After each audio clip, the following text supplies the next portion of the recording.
Hello and welcome back to what I wished I'd known when I first got started self-publishing, or its variations thereof. I am Karlie with Dragon Key Press, and today I'm going to do a follow-up with setting up your book on IngramSpark.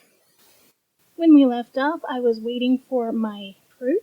IngramSpark likes to send e-proofs as opposed to physical proofs, but there is a process you can go through if you want that physical copy in front of you, but it's so much easier nowadays to just do the e-proof.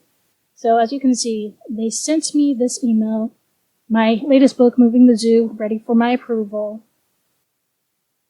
I click on the link and it will bring me up to my IngramSpark.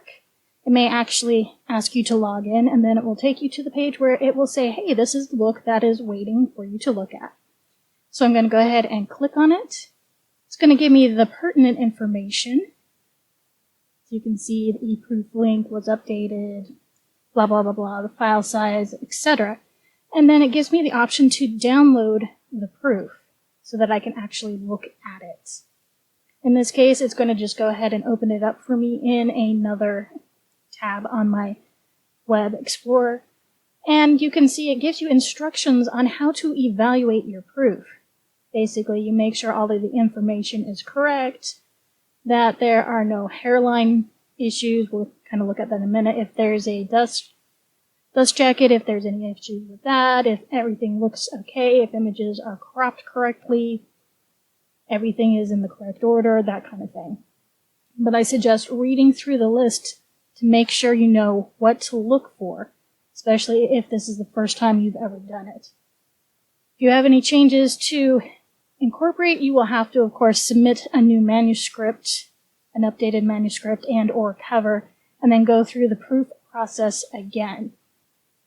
But some things you should take into consideration: don't evaluate the color quality or print quality off of the proof, because physical copies will be more accurate than just printed ones. Like I said, you can do a physical copy, but it's a little more of a process to actually get one from them. Cropping of the cover and interior is approximate, and it doesn't account for manufacturing variance, which is usually 1/16 of an inch or 2 millimeters, so just keep that in mind. And e-proof styles are limited, which is why colors might not show up exactly. Things might be reduced in size, etc., etc. So keep that in mind. Now, when it talks about hairlines, this is thin, light-colored lines are a result of transparency flattener used by PDF. And it will appear around text boxes, masked images, and they're usually only visible on your PDF, and they won't show in the print book. But it's something you need to be aware of will be there, just so you don't freak out. As you can see, it kind of gives you examples of different hairlines you might see in the proof. Once you've kind of figured that whole thing out, by all means, go ahead and start to actually look at your proof. This is my front and back cover. It's kind of big, so I am actually going to say, let's fit it to the page so I can see it more accurately. So you can see here there's little lines that will indicate usually where the cuts will happen when they actually cut for putting your book together. You can see the bottom ones as well. Gives you the dimensions. That's your spine, front, back. Because it's such a small one, it won't allow me any actual text on the spine, but if it's a larger book, they will probably allow text on the spine, but for something this small, 32, 40 pages, it's not going to allow it. Alright, now it's going to let me just kind of look at the front cover by itself, how it would appear if I were doing it as just an ebook. Again, remember, colors may not be exact to what actually prints. In this case, it looks lighter than what probably will print.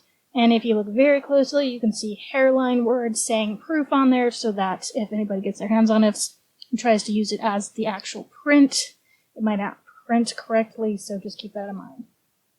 So here is my title page, written, illustrated by me. There's my title. Technically, I had this big, huge graphic type thing I was going to put there, but I'm not going to worry about it this go around. And then my imprint logo. That is the copyright page. These pages aren't necessarily going to show side by side like you would see in the book, because these are front matter pages. But this one usually be left facing, right facing, so just keep that in mind. There's my dedication, and then your pages, again, they're not necessarily going to be side to side, so make sure that you kind of realize evens usually are on the left, odds are usually on the right, unless you're doing right to left, and then it's going to be opposite.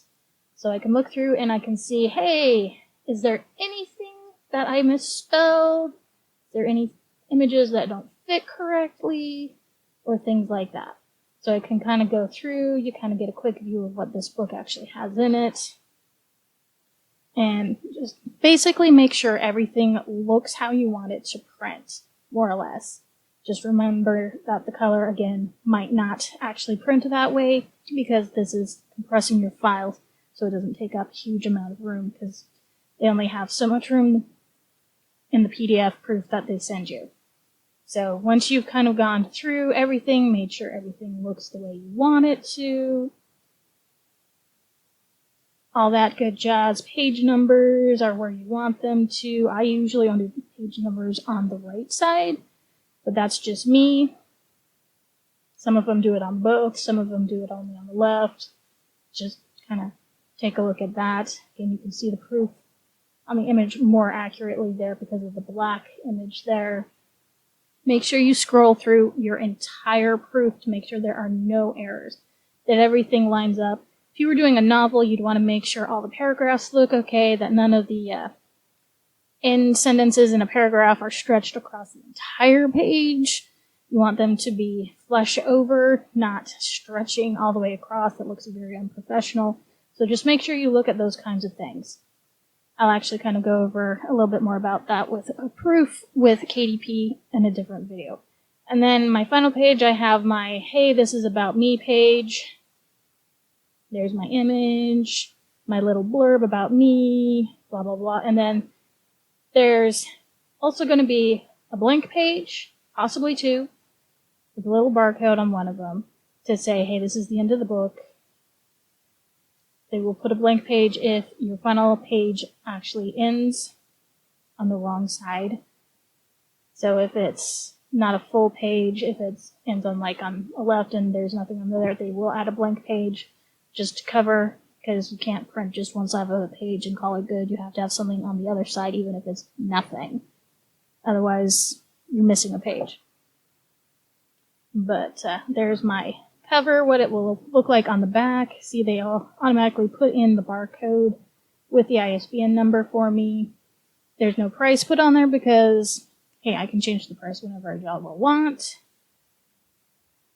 But once you've looked through your proof, you can go through and say, hey, I've reviewed it.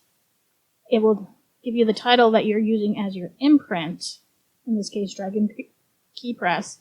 And you can say, yes, I approve it. Everything looks good. Make sure it's good for printing, distribution, and sale from orders placed by my account or retailers. If you put it as, yes, I want expanded distribution, not just only I can print it. Or you can say, only approve this for printing from orders placed by me only. So even if you did say expand distribution, you can still say only I can order and print copies. But I suggest doing the distribution and sale from places outside of everything.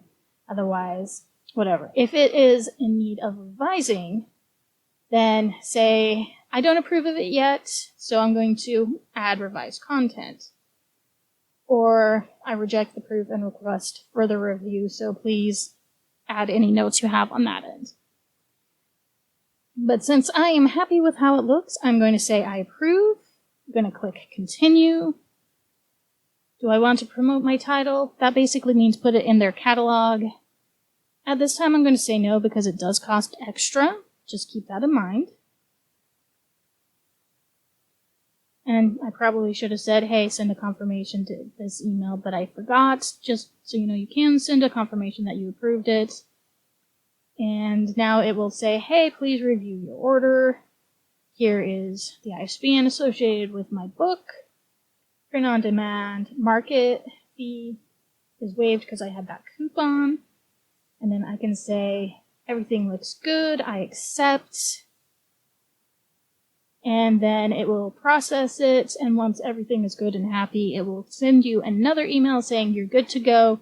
Your book will come out either as soon as everything is approved on Ingram's side or the date that you have set for actual publication, pending on if you actually set a publication date. In this case, I said to publish this on date. So it should give me an email saying everything's good on my end. It will be available starting this date. And that's pretty much the process of accepting a proof. Again, if you find something that you don't like in your proof, by all means go back and edit. Tell it you need to change some things, and it will give you the option to go back and re-upload on here where you can see like upload new files, and then you have to go through the process of sending it for approval again.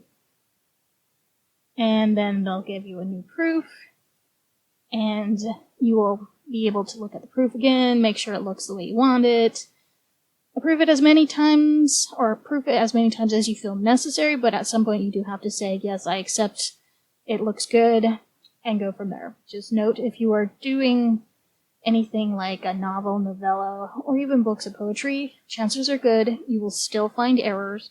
Even with picture books, I occasionally still find errors in the printing that I have to go back and fix. But just know with IngramSpark, if you have to go back after you've already hit that submit, put it out to the general public button, you will have to pay a fee to re-upload files.